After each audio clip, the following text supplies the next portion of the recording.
What's up, guys? Today a little video I thought I would make, kind of afterthought video. Anyway, the link will be in the description for these metric and standard Allen keys. So if you ever looked around for one of these tools, you don't get a complete set. With that you do, and it's $5 and something cents. They're 3 inches long, and this you can pick up at Harbor Freight. They're dirt cheap.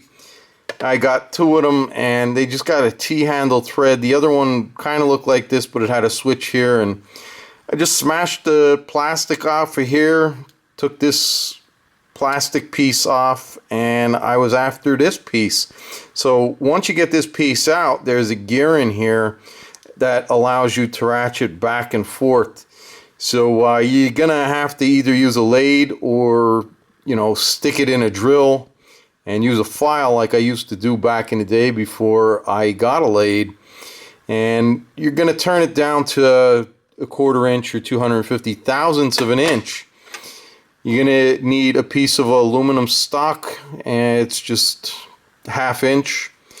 You're going to drill and tap a hole 1/4 20, and you're going to chase some threads onto this part here that's 1/4 20.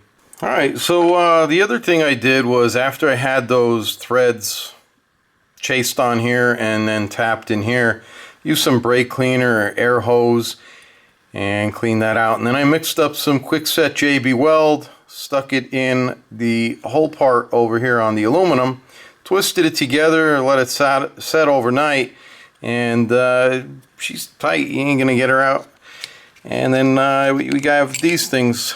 So if we take a look at them, you can see they are marked.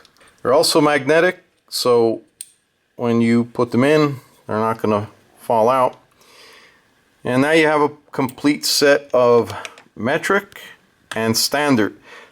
The standard goes from 5/64 up to whatever that is, and then this goes from 1.5 mil up to whatever that is.